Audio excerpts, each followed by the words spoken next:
Hi. അപ്പോൾ നമ്മൾ അധികം മുഖവുരകളൊന്നും ഇല്ലാതെ നമുക്ക് നേരിട്ട് തന്നെ നമ്മുടെ സിംഗപ്പൂരിൻ്റെ ഫസ്റ്റ് വീഡിയോയിലേക്ക് പോവാമല്ലേ. അപ്പോൾ നമുക്ക് സിംഗപ്പൂർ ഫ്ലൈയറോട് കൂടിയിട്ട് തന്നെ സ്റ്റാർട്ട് ചെയ്യാമല്ലേ. അപ്പോൾ ഇതാണ് നമ്മുടെ ഈ ലെഫ്റ്റിൽ കാണുന്നത് സിംഗപ്പൂർ ഫ്ലൈയർ. അതിൻ്റെ ഡീറ്റെയിൽസ് ഞാൻ വേറൊരു വീഡിയോയിൽ പറയാം കേട്ടോ. അപ്പോൾ നമ്മൾ പോകുന്നത് എവിടെ പോയാലും നമ്മൾ ഇത് പാസ് ചെയ്തിട്ടേ പോകാൻ പറ്റുള്ളൂ. അപ്പോൾ അതുകൊണ്ട് നമ്മൾ ഇതിന് മുമ്പ് കൂടെയാണ് എപ്പോഴും പോവുക. നമ്മൾ വന്ന ദിവസം ഫസ്റ്റ് ഡേ ഒരു 4 മണിക്കാണ് നമ്മൾ സൈറ്റ് സീയിങ്ങിന് ഇറങ്ങി തുടങ്ങിയത്. എല്ലാത്തിനും ഓരോരോ ടൈം സ്ലോട്ട് ഉണ്ട്. അപ്പോൾ നമ്മൾ ഗാർഡൻസ് ബൈ ദി ബേ അതാണ് ഈ കാണുന്നത്, അവിടേക്കാണ് പോകുന്നത്. ഞാൻ ആസ് യൂഷ്വൽ പറഞ്ഞ പോലെ തന്നെ ഞാനങ്ങനെ ഗൂഗിൾ ചെയ്ത് നോക്കി അവിടെ എന്താ ഉള്ളതെന്നൊന്നും സെർച്ച് ചെയ്തിട്ടുണ്ടായിരുന്നില്ല.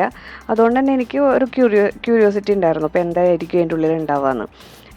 പിന്നെ അവിടെ ചെന്ന് കഴിഞ്ഞ് കഴിഞ്ഞാൽ അവരൊരു പാർക്കിംഗ് ലോട്ടിൽ നമ്മളെ വിടും, എന്നിട്ട് അവർ പോവും. നമ്മളെ വിട്ട വണ്ടി ആവില്ല നമ്മളെ പിന്നെ തിരിച്ച് പിക്ക് ചെയ്യാൻ വരണത്. അത് അവർ തമ്മിലുള്ള കോർഡിനേഷനാണ്, പല ഏജൻസികൾ തമ്മിൽ ഉള്ള കോർഡിനേഷനാണ് അവിടെ നടക്കുന്നത്. അങ്ങനെ നോക്കുമ്പോൾ എല്ലാം ഒരു സിസ്റ്റമാറ്റിക്കാണ്. നമുക്ക് ഒന്നിനെ കുറിച്ചിട്ട് ഒരു ടെൻഷൻ അടിക്കേണ്ട ആവശ്യമില്ല. അതായത് വണ്ടി വന്നോ വണ്ടി വരുമോ അങ്ങനെയൊന്നുമില്ല. നമ്മളിപ്പോൾ എത്ര ലേറ്റ് ആയാലും അവരവിടെ ഉണ്ടാവും. അത് അവിടെ ചെന്നതിൽ വെച്ചിട്ട് എനിക്ക് ഏറ്റവും ഇഷ്ടമായിട്ടുള്ളൊരു കാര്യം ആ ഒരു പങ്ക്ച്വാലിറ്റി തന്നെയാണ്. നമ്മളിപ്പോൾ ഒരു 10 ഫാമിലി വിട്ടു, ആ 10 ഫാമിലിയിലെ 5 ഫാമിലി കറക്റ്റായിട്ട് വന്നിട്ട് ബാക്കിയുള്ള ഫാമിലീസ് ലേറ്റ് ആവുകയാണെങ്കിൽ മാത്രമേ വണ്ടിക്കാർ ലേറ്റ് ആവുള്ളൂ. പക്ഷേ അവരുടെ എല്ലാ കാര്യങ്ങളും അവർ കറക്റ്റായിട്ടാണ് ചെയ്യണേ, ഫോളോ അപ്പ് ചെയ്ത് എല്ലാം കോർഡിനേറ്റ് ചെയ്തിട്ടാണ് ചെയ്യുന്നത്. അപ്പോൾ ഇവിടെ വന്ന ആദ്യം നമ്മൾ കാണുന്നത് ഈ ഒരു വെർട്ടിക്കൽ ഗാർഡനോട് കൂടിയുള്ള ടവേഴ്സ്. അപ്പോൾ അതെന്താണെന്നൊന്നും എനിക്ക് ആദ്യം മനസ്സിലായില്ല കേട്ടോ. ജസ്റ്റ് ഇങ്ങനെ ഒരു ഐഡൻറ്റിറ്റി, അതായത് ഒരു കൺട്രിക്ക് ഒരു ഐഡൻറ്റിറ്റി പോലെ ഉണ്ടാക്കി വെച്ചതായിരിക്കും എന്നാണ് ഞാൻ വിചാരിച്ചത്. എനിക്ക് അതിനെക്കുറിച്ച് അന്വേഷിച്ചില്ല. ഓക്കെ, അപ്പോൾ ഇത് പാസ് ചെയ്തിട്ടാണ് നമുക്ക് ഫസ്റ്റ് പോകേണ്ടത് ഫ്ലവർ ഡോം അങ്ങനെയാണ് അതിലെഴുതിയിട്ടുണ്ടായിരുന്നത്. അപ്പോൾ അങ്ങോട്ട് പോകണമെങ്കിൽ നമുക്ക് ടിക്കറ്റ് വേണം. ഇതിനെ നമ്മുടെ ഏജൻസി വഴി നമ്മൾ ബുക്ക് ചെയ്യുമ്പോൾ ഒരു പർട്ടിക്കുലർ കുറച്ച് ഐറ്റംസിനാണ് നമുക്ക് ടിക്കറ്റ് ഉണ്ടാവുക. അപ്പോൾ ചിലതൊക്കെ ഫ്രീ ആയിരിക്കും, ചിലത് ടിക്കറ്റ് ഉണ്ടാവും. അപ്പോൾ ആ ടിക്കറ്റൊക്കെ നമ്മൾ നാട്ടിൽ നിന്ന് വരുന്നതിന് മുമ്പ് തന്നെ അവർ നമുക്ക് വാട്സപ്പ് ഒരു ഗ്രൂപ്പ് ക്രിയേറ്റ് ചെയ്തിട്ട് അതിലേക്ക് അയച്ചിട്ടുണ്ടാവും. അപ്പോൾ ആ ഒരു ടിക്കറ്റ് നമ്മൾ ഈ ടിക്കറ്റാണ്. അപ്പോൾ അത് ജസ്റ്റ് അവിടെ എൻട്രൻസിൽ QR കോഡ് സ്കാൻ ചെയ്ത് കഴിഞ്ഞാൽ നമുക്ക് എൻട്രി കിട്ടും. എല്ലാം സ്മൂത്തായിരുന്നു, അതാണ് മെയിനായിട്ടുള്ള സ്പെഷ്യാലിറ്റി. ഒന്നും വെയിറ്റ് ചെയ്യുക, ക്യൂവിൽ നിൽക്കുക, അങ്ങനെയൊന്നും അധികമൊന്നും ചെയ്യേണ്ടി വന്നിട്ടേ ഇല്ല. ചില സ്ഥലങ്ങളിൽ മാത്രമാണ് അങ്ങനെ വന്നത്. പക്ഷെ അതും എനിക്ക് തോന്നുന്നത് ഈ ഒരു സീസൺ ഇങ്ങനെ ആയതുകൊണ്ട്, ഇപ്പോൾ നമ്മൾ വന്ന സമയത്ത് ഒരു മൺസൂൺ സീസണാണ്, അതിൻ്റെ എൻഡിങ് സീസണാണ്. അപ്പോൾ ഈ ഒരു മാസം കഴിഞ്ഞ് നമ്മുടെ വെക്കേഷനൊക്കെ സമയം, അതായത് മെയ് ഏപ്രിലൊക്കെ ആകുമ്പോഴേക്കും എനിക്ക് തോന്നുന്നത് സീസൺ ആവും അവിടുത്തെ. അതുകൊണ്ട് കൂടുതൽ തിരക്കാവും. നമുക്ക് ഈ ഒരു സമയത്ത് ഞങ്ങളുടെ ഒരു സമയം എന്ന് പറയുന്നത് ഈ ഒരു മാർച്ചിൽ ഇവരുടെ ആനുവൽ എക്സാം കഴിഞ്ഞിട്ടുള്ള ഒരു 10-15 ദിവസം, ആ ഒരു ദിവസം മാത്രമേ നമുക്ക് ഫ്രീ കിട്ടുള്ളൂ. അത് കഴിഞ്ഞ് പിന്നെ മെയ്യിൽ നമ്മൾ ആസ് യൂഷ്വൽ എങ്ങോട്ടും ദൂരയാത്രയ്ക്കൊന്നും പോകാറ്, നാട്ടിലേക്കാണ് പോകാറ്. അപ്പോൾ പിന്നെ ആ സമയത്ത് പ്ലാൻ ചെയ്തിട്ടും കാര്യമില്ല, തിരക്കുമായിരിക്കും. ഫ്ലൈറ്റ് ടിക്കറ്റ് അതിനനുസരിച്ചിട്ട് കൂടാനും സാധ്യതയുണ്ട്. അപ്പോൾ അതൊക്കെ നോക്കിയിട്ടാണ് നമ്മൾ ഈ സമയത്ത് പോകാമെന്ന് വിചാരിച്ചത്. അങ്ങനെ നമ്മൾ ചെന്നു. ആദ്യത്തേത് ഈ ഫ്ലവർ ഡോം എന്ന് പറഞ്ഞു കഴിഞ്ഞാൽ ഒരു ഗ്ലാസ് ഹൗസാണ്. ഒരു ഗ്ലാസ് ഹൗസ് എഫക്റ്റ് ഉണ്ടാക്കിയിട്ട് അവിടെ പല ലോകത്തിൻ്റെ പല ഭാഗത്തു നിന്നുള്ള ഫ്ലവേഴ്സ് അല്ലെങ്കിൽ പല ചെടികൾ, പല വെറൈറ്റി ആയിട്ടുള്ള കാര്യങ്ങൾ അവരവിടെ ക്രിയേറ്റ് ചെയ്ത് വെച്ചേക്കാണ്. ഇപ്പോൾ ടൂറിസ്റ്റിന് വേണ്ടിയിട്ട്. നമ്മൾ ഇപ്പോൾ എക്സാമ്പിൾ പറഞ്ഞത് സക്കുറ ബ്ലോസം അല്ലെങ്കിൽ ചെറി ബ്ലോസം എന്നൊക്കെ പറയണത് നമ്മൾ എനിക്കൊക്കെ ആണെങ്കിൽ റീൽസിലൊക്കെ കണ്ടിട്ടുള്ള പരിചയമുള്ളൂ. അല്ലെങ്കിൽ ഓരോരോ പിൻട്രസ്റ്റ് അങ്ങനെയുള്ള കാര്യങ്ങളിൽ നമ്മൾ അതിൻ്റെ ഫോട്ടോസ് കാണുക, അല്ലെങ്കിൽ കലണ്ടേഴ്സിൽ കാണുക, അതൊക്കെയുള്ളൂ. നമുക്ക് നേരിട്ട് കാണാൻ പറ്റുമെന്നൊന്നും ഒരിക്കലും വിചാരിച്ചതല്ല. പക്ഷേ ഇവിടെ വന്നപ്പോൾ ഓൾറെഡി അവിടെ April 6th വരെ സംതിങ് ഈ ഒരു സക്കുറ ബ്ലോസമിൻ്റെ ഷോ പറഞ്ഞു കഴിഞ്ഞാൽ അതിങ്ങനെ അറേഞ്ച് ചെയ്ത് വെച്ചിട്ടുണ്ട്, ജാപ്പനീസ് ഗാർഡൻ. അപ്പോൾ അത് ഒരു വല്ലാത്ത അത്ഭുതമായി എനിക്ക്, കാരണം ഞാൻ ഒരിക്കലും വിചാരിക്കാത്തതാണ്. അതെ, ബാലെ ഡാൻസ് കളിക്കുന്ന പോലത്തെ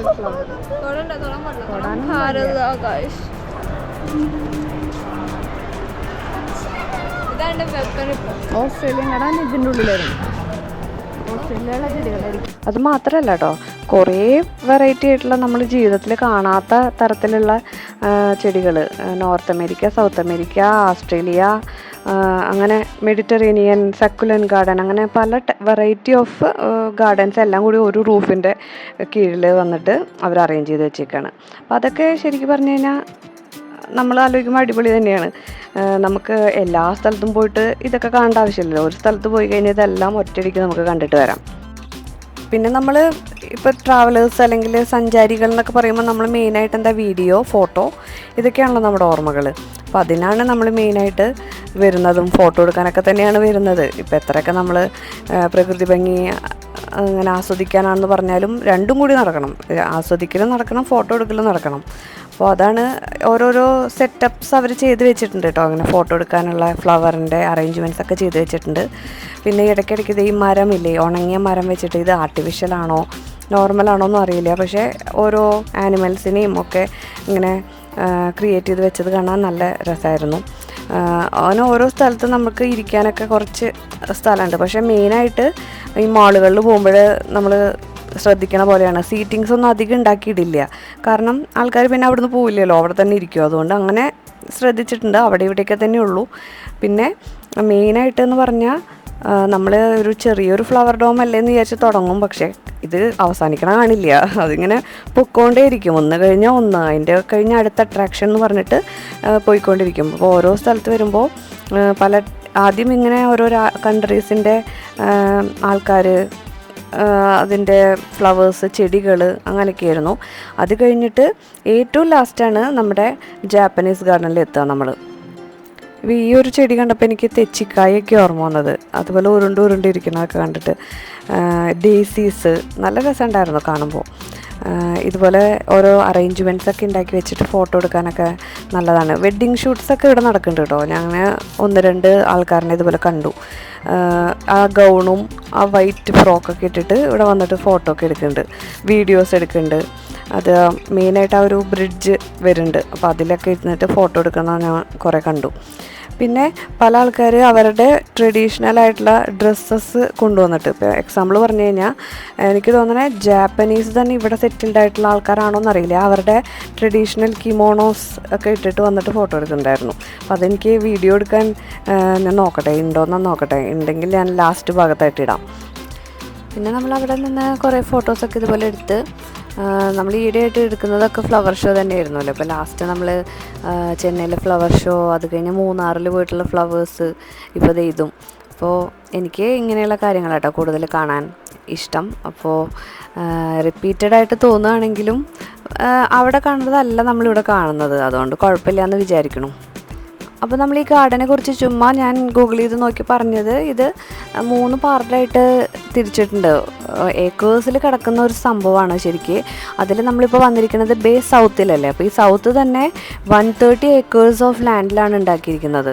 അപ്പോൾ അത്രയും സ്ഥലത്ത് ഗാർഡൻ സെറ്റ് ചെയ്തിരിക്കുകയാണ്. അതുപോലെ ഈ ഒരു ഫ്ലവർ ഡോമാണ് ലോകത്തിലെ തന്നെ ഏറ്റവും വലിയ ഗ്ലാസ് ഹൗസ് എന്ന് പറയുന്നത്. അപ്പോൾ കുറച്ച് പ്രത്യേകതകളൊക്കെ ഉണ്ടല്ലോ. സക്കുറ ബ്ലോസമൊക്കെ വെച്ചിട്ട് നല്ല വ്യൂ ആയിരുന്നു കേട്ടോ. അപ്പോൾ ഞാൻ എക്സ്പ്ലെയിൻ ചെയ്ത് പറയേണ്ട കാര്യമില്ല. അപ്പോൾ ഇത് പല രാജ്യത്തു നിന്നുള്ള ആൾക്കാർ, പല ഡ്രസ്സുകൾ, കോസ്റ്റ്യൂമിലുള്ള ആൾക്കാർ വന്നിട്ട് ഇങ്ങനെ ഫോട്ടോ എടുക്കണ കാണുമ്പോൾ നമുക്കതൊരു ക്യൂരിയോസിറ്റിയാണ് ശരിക്കും പറഞ്ഞു കഴിഞ്ഞാൽ. നമ്മളിതൊക്കെ ആദ്യമായിട്ടാണല്ലോ കാണുന്നത്. അപ്പോൾ ഇത് 6th ഏപ്രിൽ വരെയാണ് ഉള്ളത്. അപ്പോൾ അതുകൊണ്ട് തന്നെ ഈ ഒരു ഭാഗത്താണ് ഏറ്റവും തിരക്ക് അനുഭവപ്പെട്ടിട്ടുണ്ടായിരുന്നത് ഫോട്ടോ എടുക്കാൻ. നമ്മൾ ക്യൂ നിൽക്കേണ്ട ഒരു അവസ്ഥയായിരുന്നു. ഇപ്പോൾ ഇവിടെ ഇങ്ങനെ ഫോട്ടോ എടുക്കണു, അത് കഴിഞ്ഞ് അടുത്ത ആൾ വരുന്നു, ഫോട്ടോ എടുക്കണു. കിമോണോസൊക്കെ ഇട്ടിട്ട് ഇവിടെ നിന്നിട്ടാണ് ഫോട്ടോ എടുക്കുന്നുണ്ടായിരുന്നത്. അപ്പോൾ അത് ഒരു പ്രത്യേകതയായിരുന്നു. 6ാം തീയതി വരെയല്ലേ ഉള്ളൂ സമയം. ഇത് ഈ വൈറ്റ് ബ്ലോസം കണ്ടിട്ട് ശരിക്കും പറഞ്ഞാൽ ഞാൻ കലണ്ടറിലൊക്കെ കണ്ടിട്ടുള്ളൂ ഇത്. അതുപോലെ ഇവിടെ ഓരോരോ വോയിസസ് എന്തൊക്കെയോ സ്പീക്കർ വെച്ചിട്ടൊക്കെ ചെയ്ത് വെച്ചിട്ടുണ്ട്. നമുക്കത് വ്യക്തമായിട്ട് അറിയില്ല എന്താണെന്നുള്ളത്. പിന്നെ നമുക്ക് അധികം നേരം നിൽക്കാനും പറ്റില്ല അവിടെ.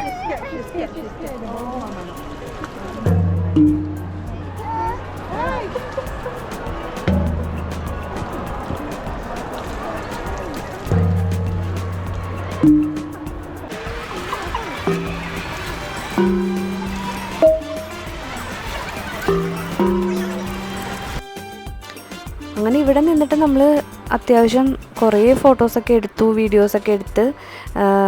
നമുക്ക് പല ടൈപ്പിലുള്ള ആൾക്കാരെ നമുക്കവിടെ കാണാൻ പറ്റുമല്ലോ. അപ്പോൾ അവർക്ക് നമ്മൾ ഇന്ത്യൻസിനെ കാണുമ്പോൾ ഒരു ക്യൂരിയോസിറ്റി ഉള്ള പോലെ തന്നെ നമുക്ക് അവരെ കാണുമ്പോഴും ഒരു ക്യൂരിയോസിറ്റിയാണ്. ചൈനീസ് ആൾക്കാരാണ് അവിടുത്തെ 70% ഓഫ് പോപ്പുലേഷനും ചൈനീസ് ആൾക്കാരാണെന്ന് പറയുന്നത്. 10% ഇന്ത്യൻസാണ്. ഇന്ത്യൻസിൽ തന്നെ തമിഴ് ഓറിയൻറ്റഡ് ആയിട്ടുള്ള ആൾക്കാർ വളരെയധികം ഉണ്ട്. ഇപ്പോൾ നമ്മൾ ചെന്ന ആ ഒരു ഏരിയയിൽ, അതായത് താമസിച്ച ഹോട്ടലിൽ ഏറ്റവും കൂടുതൽ തമിഴ് സംസാരിക്കുന്ന ആൾക്കാരും ഹിന്ദി സംസാരിക്കുന്ന ആൾക്കാരായിരുന്നു ഉണ്ടായിരുന്നത്.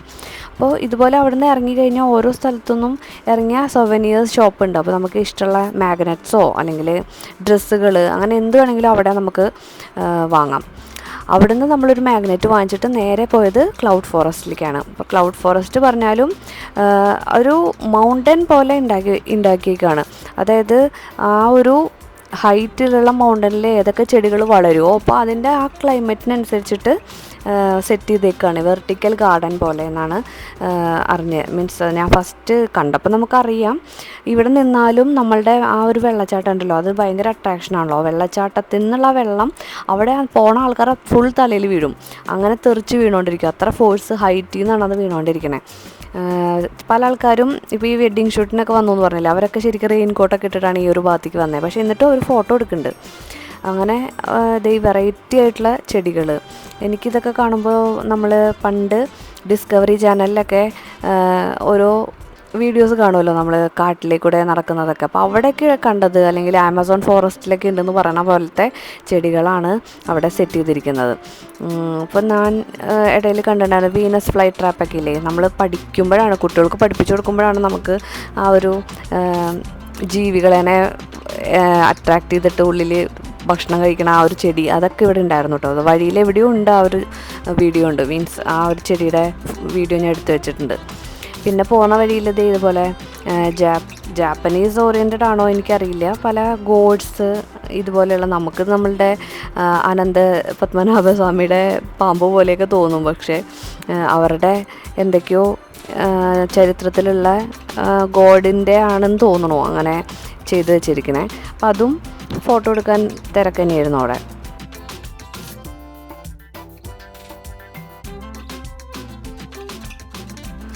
അപ്പോൾ ഞാൻ പറയാൻ പറഞ്ഞു, ഫുൾ ഫ്ലവർ ഡോമിൻ്റെ ഒരു തീമെന്ന് പറയുന്നത് തന്നെ ഓർക്കിഡ് ഫ്ലവർ ആണെന്നാണ് ഞാൻ ഗൂഗിൾ ചെയ്തപ്പോൾ മനസ്സിലായത്. ഇത് 160 ഏക്കേഴ്സോളം പരന്ന് കിടക്കുന്ന ഒരു സ്ഥലമായതുകൊണ്ട് തന്നെ നമുക്ക് ഇങ്ങനെ നടക്കുന്ന സമയത്ത് അത് തോന്നില്ല, ഇത്രയും വലിയൊരു സ്ഥലമാണെന്നൊന്നും നമുക്ക് തോന്നുന്നില്ല. ഇത്തിരി ഇങ്ങനെ നടക്കുമല്ലോ. പക്ഷേ നമുക്ക് കാല് വേദന സ്റ്റാർട്ട് ചെയ്യുമ്പോഴാണ് നമുക്ക് മനസ്സിലാവുന്നത് ആ ഒരു വലിയ സത്യം, നമ്മൾ ഓൾറെഡി കിലോമീറ്റേഴ്സ് നടന്നു കഴിഞ്ഞു എന്നുള്ളത്. അങ്ങനെയാണെങ്കിൽ നമുക്ക് എവിടെയെങ്കിലും ഇരിക്കാമെന്നൊക്കെ വിചാരിച്ചാലും ഇവിടെ ഈ ഒരു ക്ലൗഡ് ഫോറസ്റ്റ് ഏരിയയിലൊക്കെ വളരെ ലിമിറ്റഡ് ആയിട്ടുള്ള സീറ്റിങ്സാണ് ഉണ്ടാക്കി വെച്ചിട്ടുണ്ടായിരുന്നത്.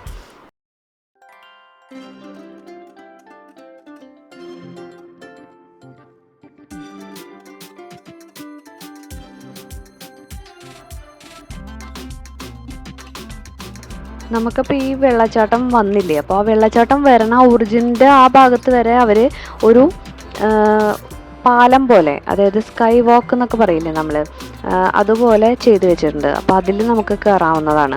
അപ്പം അങ്ങനെ ആകുമ്പോൾ നമുക്ക് വെർട്ടിക്കലി ആ ഒരു ഏരിയാസ് ഫുള്ള് കവർ ചെയ്യാം. അതായത് ഇങ്ങനെ ഒരു ഫുള്ള് റൗണ്ട് അടിച്ചിട്ട് നമുക്ക് വരാം. ഈ ഒരു വെർട്ടിക്കൽ ഗാർഡനെ ഫുള്ള് റൗണ്ട് അടിച്ചിട്ട് വരാം. അപ്പം അതിലേക്കാണ് നമ്മൾ പോകുന്നത്. അവിടെയും ആ സ്കൈ വാക്കിൻ്റെ ഒക്കെ ടിക്കറ്റ് ഇതിൽ ഇൻക്ലൂഡഡ് ആണ്. അപ്പോൾ നമുക്കിത് ഇവിടുന്ന് അങ്ങോട്ട് പോയി കഴിഞ്ഞ് കഴിഞ്ഞാൽ വെറൈറ്റി ആയിട്ടുള്ള കാട്ടിലുള്ള ചെടികൾ, കാട്ടിൽ വളരുന്ന പല പല ചെടികൾ കാണാം. അതിൻ്റെ ഇടയിലാണ് വീനസ് ഫ്ലൈ ട്രാപ്പൊക്കെ ഞങ്ങൾ കണ്ടത്. അപ്പോൾ നമുക്ക് നടന്നു തുടങ്ങുമ്പോൾ ഇവിടെയൊക്കെ വെച്ച് എത്തിയപ്പോഴേക്കും എല്ലാവർക്കും കാല് വേദന തുടങ്ങി.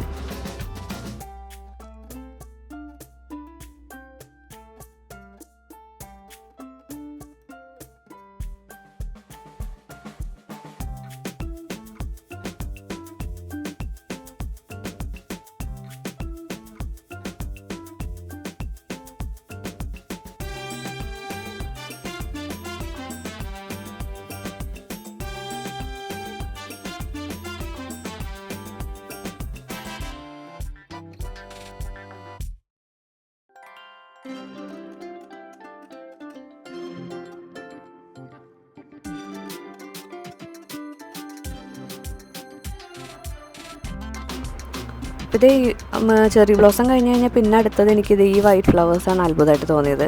ഇത് ഇവിടെ ഒന്നും ആർട്ടിഫിഷ്യലായിട്ട് ഉണ്ടാക്കിയിട്ടില്ലല്ലോ. അപ്പോൾ ഞാൻ വിചാരിക്കണത് അത് ഒറിജിനൽ ഫ്ലവേഴ്സ് തന്നെ ആയിരിക്കും, നമ്മൾ ജീവിതത്തിൽ കാണാത്തൊരു ഫ്ലവറാണെന്നാണ് ഞാൻ വിചാരിക്കണത്. ദേ ആ കാണുന്ന ബിൽഡിംഗ് ഇല്ലേ, ബോട്ടിൻ്റെ ഷേപ്പുള്ളത്, അതാണ് മെറീന ബേ സാൻഡ്സ് എന്ന് പറഞ്ഞിട്ട് സിംഗപ്പൂരിൻ്റെ ഫേമസ് ആയിട്ടുള്ള ഹോട്ടൽ മാത്രമല്ല, അതിൻ്റെ ഉള്ളിൽ ഷോപ്പിംഗ് കോംപ്ലക്സും എല്ലാം ഉണ്ടെന്നാണ് പറയപ്പെടുന്നത്.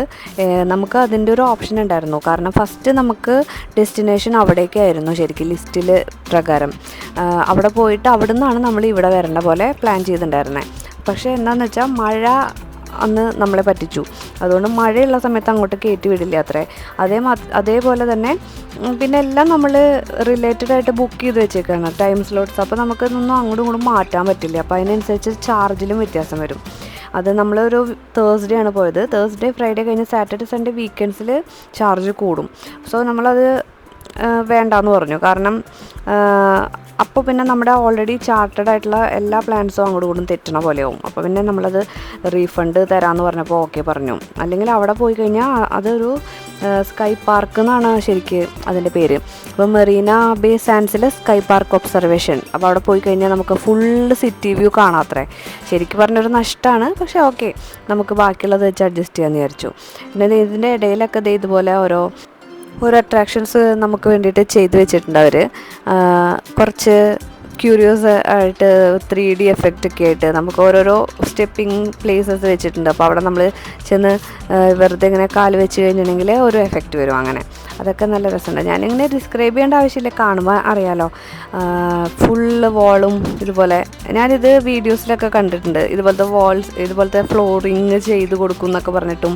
പിന്നെ ദുബായിൽ ഇത് ഉണ്ടെന്ന് പറഞ്ഞിട്ട്, അതായത് ബീച്ചിൻ്റെ പോലെ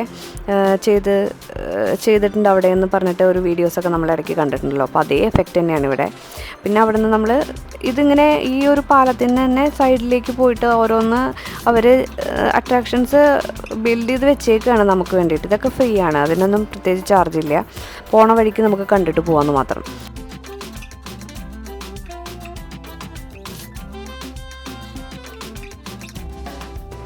ഇതേ കാണുന്ന ആ പാലത്തിന് മുകളിലൊക്കെ പോയിട്ട് കറങ്ങി നമുക്ക് തിരിച്ചു വരാനുള്ളതാണ്. അതാണ് ആ ഒരു ഏരിയയിലേക്ക് പോകുന്തോറുമാണ് ഈ വെഡിങ് ഷൂട്ടിങ്സൊക്കെ ഇങ്ങനെ കൂടുതൽ നടന്നുകൊണ്ടിരിക്കണേ. അവിടെ ഫാമിലീസ് വന്നിട്ടുള്ള ഷൂട്ടിങ്സ്, അതുപോലെ അവർ ഫോട്ടോ ഒക്കെ എടുത്തിട്ട് നമുക്കത് വേണമെങ്കിൽ പ്രിൻ്റ് എടുത്ത് തരും കേട്ടോ അവർ ഓരോ സ്ഥലത്ത്.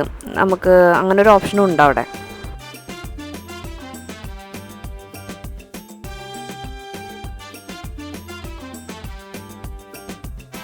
നിങ്ങൾ ശ്രദ്ധിച്ചോന്നറിയില്ല, നമ്മൾ ഉള്ളിലേക്ക് പോകും തോറും ഒരു ക്ലൗഡിൻ്റെ ഫീലിംഗ് വരണ പോലെ എഫക്ട്സാണ് ചെയ്തിരിക്കുന്നത്. അതായത് എനിക്കറിയില്ല ഇത് വെള്ളം അവിടെ ഇങ്ങനെ സ്പ്രേ ചെയ്തിട്ട് ചെയ്യുന്നതാണോ, വേറെ എന്തെങ്കിലും ആണോ, എന്തെങ്കിലും കത്തിച്ച് വെച്ച് പുക ഉണ്ടാക്കണതാണോ, ആർട്ടിഫിഷ്യൽ മിസ്റ്റാണോ എന്നൊക്കെ നമുക്ക് ഫീൽ ചെയ്യുന്ന രീതിയിലാണ്. പക്ഷേ ഭയങ്കര തണുപ്പൊന്നുമില്ലായിരുന്നു. കൂട്ടത്തിൽ ഞങ്ങൾ 4 പേരിൽ വെച്ച് ഏറ്റവും തണുക്കുന്നത് കിത്തൂനാണ്. അപ്പോൾ കിത്തു പറഞ്ഞു തണുക്കുണ്ടെന്ന്. ഞങ്ങൾക്ക് ആർക്കും അങ്ങനെ പ്രത്യേകിച്ച് ഭയങ്കര തണുപ്പൊന്നും ഫീൽ ചെയ്തില്ല. കോടമഞ്ഞൊക്കെ വരണ പോലത്തെ ഒരു ഫീലിംഗ് ആയിരുന്നു. എനിക്ക് തോന്നണം അവിടെ ഇവിടെയൊക്കെ എന്തെങ്കിലുമൊക്കെ ഇങ്ങനെ പുകയ്ക്കുണ്ടെന്ന് തോന്നുന്നുണ്ട്. അങ്ങനെയായിരിക്കും ഈ പുക ഉണ്ടാക്കണേ, അതോ ഇനി മിസ്റ്റ് വെച്ചിട്ടുള്ള എന്തെങ്കിലും ടെക്നോളജി ആണോ എന്നറിയില്ല.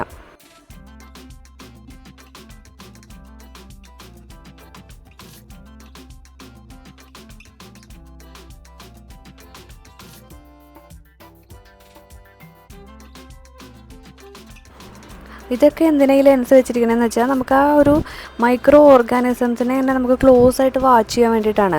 അപ്പോൾ നമുക്ക് അടുത്ത് പോയിട്ട് എല്ലാം ഈ ഗ്ലാസ്സായിട്ട് കവർ ചെയ്തതുകൊണ്ട് നമുക്ക് കാണാൻ പറ്റില്ലല്ലോ. അപ്പോൾ അവർ ഇങ്ങനെ പല സ്ഥലങ്ങളിൽ ലെൻസ് വെച്ചിട്ടുണ്ട്.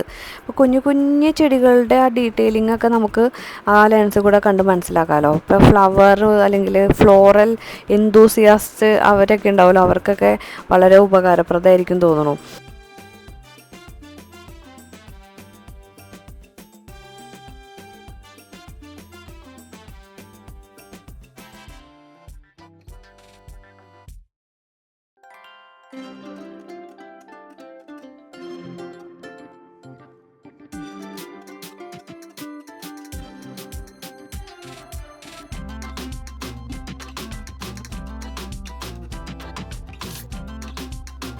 ഇതിൽ കണ്ടതിൽ വെച്ചിട്ട് എനിക്ക് ഏറ്റവും ഇഷ്ടമായിട്ടുള്ളത് ഈ ഒരു സീനാട്ടോ.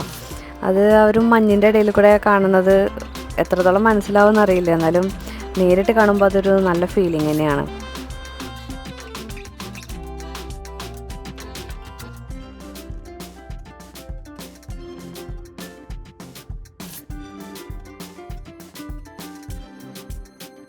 ഇതിൻ്റെ ഇടയിൽ ഈ കാട്ടിൽ കൂടെ നമ്മൾ പോയിക്കൊണ്ടിരിക്കുമ്പോൾ നമുക്കൊരു ചെറിയ എഫക്റ്റിനൊക്കെ വേണ്ടിയിട്ട് അവിടെ ഇവിടെയൊക്കെ ഓരോ എക്യുപ്മെൻറ്റ്സ് വെച്ചിട്ട് ഒരു ശബ്ദം ഉണ്ടാക്കുക, ചെറിയ ഇങ്ങനെ അനക്കം പോലെ ക്രിയേറ്റ് ചെയ്യുക, അങ്ങനെയൊക്കെ ചെയ്ത് വെച്ചിട്ടുണ്ട്. അപ്പോൾ നമുക്ക് പെട്ടെന്ന് എന്തോ എൻ്റെ ഉള്ളിലുള്ള പോലെ തോന്നില്ലേ, ഏതോ ആനിമൽസ് നമ്മളെ വാച്ച് ചെയ്യണ ഒരു ഫീലിംഗ് ആയിരുന്നു. ക്ലൗഡ് ഫോറസ്റ്റ് ഒക്കെ കഴിഞ്ഞതിന് ശേഷം നമ്മൾ പുറത്തിറങ്ങണം. കുറച്ച് പുറത്തേക്ക് വന്നതിന് ശേഷമാണ് നമ്മളിത് ഈ ഒരു ഏരിയയിലേക്ക് എത്തണം. ഈ ഏരിയ എന്ന് പറഞ്ഞാൽ ഇതിൻ്റെ പേരാണ് സൂപ്പർ ട്രീ ഗ്രോവ് എന്നാണ് ഞാൻ പിന്നീട് ഗൂഗിൾ ചെയ്തപ്പം അറിഞ്ഞത്. ഇവിടെ ഇതുപോലെയുള്ള 18 ട്രീസ് ഉണ്ട്. ഇതെല്ലാം റെയിൻ ഫോറസ്റ്റ് ഇൻസ്പയർഡ് ആണ് അത്രേ. അതായത് റെയിൻ ഫോറസ്റ്റിലുള്ള ആ ഒരു ട്രീസ് ഫുള്ള് വെർട്ടിക്കൽ ഗാർഡൻ പോലെ സെറ്റ് ചെയ്തിട്ട് മുകളിൽ ലൈറ്റ്സ് കൊടുത്തേക്കാണ്. അപ്പോൾ ഇപ്പോഴും എനിക്ക് ഈ ഒരു എന്താണ് ഇവിടെ നടക്കാൻ പോണതെന്നുള്ളതിനെ കുറിച്ചിട്ട് എനിക്ക് അറിയണ്ടായിരുന്നില്ല കേട്ടോ. ജസ്റ്റ് ഇത് ഭംഗിയുണ്ടല്ലോ, ഇത് ഒരു അടയാളമാണല്ലോ സിംഗപ്പൂർ എന്ന് പറഞ്ഞു കഴിഞ്ഞാൽ ഒരു അടയാളമാണല്ലോ എന്ന് വിചാരിച്ചിട്ടാണ് ഞാൻ അറിയുന്നത്. എനിക്കിവിടെ എന്താ നടക്കാൻ പോകണമെന്ന് എനിക്കും അറിയില്ല. അങ്ങനെ നോക്കിയപ്പോൾ ഇവിടെ ഒരു OCBC സ്കൈ വാക്ക് എന്ന് പറഞ്ഞിട്ട് കണ്ടു. അപ്പോൾ അത് ഞങ്ങൾ നോക്കിയപ്പോൾ ഞങ്ങളുടെ പാക്കേജിൽ അത് ഉൾപ്പെട്ടിട്ടില്ല. അതിന് സെപ്പറേറ്റ് ടിക്കറ്റാണ്. അപ്പോൾ ഒരാൾക്ക് 40 ആണോ 50 ആണോ അങ്ങനെ ഇതൊരു $1 കണക്കാണ് കണ്ടത്. അപ്പം നമ്മൾ സിംഗപ്പൂരിനെ കുറിച്ച് പറയുകയാണെങ്കിൽ നമ്മളുടെ 65 to 70 ഒരു സിംഗപ്പൂർ ഡോളർ വരണേ. അപ്പോൾ നമുക്കൊരു 4 പേർക്ക് ഇപ്പോൾ എക്സാമ്പിൾ $40 വെച്ചിട്ടാണെങ്കിൽ തന്നെ നല്ലൊരു എമൗണ്ട് ആവും നമുക്ക്. അപ്പോൾ ഞാൻ പറഞ്ഞു നമ്മൾ ഓൾറെഡി കുറേ നടന്നു, ഇനിയിപ്പോൾ സ്കൈ വാക്കും കൂടി നടന്നു കഴിഞ്ഞാൽ കുട്ടികൾക്കും ഇൻട്രസ്റ്റ് ഉണ്ടായിരുന്നില്ല നടക്കാമെന്ന് പറയുമ്പോൾ. അത് വേണ്ടാന്ന് വെച്ചു. അത്യാവശ്യം കോസ്റ്റ്ലിയാണ്. നമ്മുടെ പാക്കേജിൽ ഉൾപ്പെട്ടതാണെങ്കിൽ കുഴപ്പമുണ്ടായിരുന്നില്ല, എങ്ങനെയും പോവാം. പക്ഷെ ഇത് ഇല്ലാത്തതുകൊണ്ട് നമ്മൾ വേണ്ടാന്ന് വെച്ചു. പിന്നെയാണ് ഈ ഒരു ലൈറ്റ് ഷോ, അതാണ് ഇവിടുത്തെ മെയിൻ അട്രാക്ഷൻ. ഇപ്പോൾ നമ്മൾ ദുബായിൽ പോകുമ്പോൾ ബുർജ് ഖലീഫയുടെ ആ ഒരു ഫൗണ്ടൻ ഷോ പോലെ ഇവിടുത്തെ ഇമ്പോർട്ടൻ്റ് ആയിട്ടുള്ളൊരു സംഭവമാണിത്.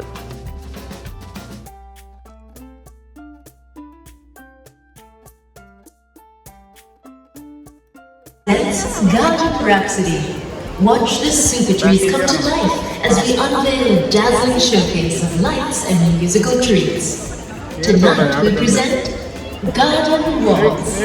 So pick a spot, grab your cameras and enjoy the show. Correct 45 start ചെയ്തത്.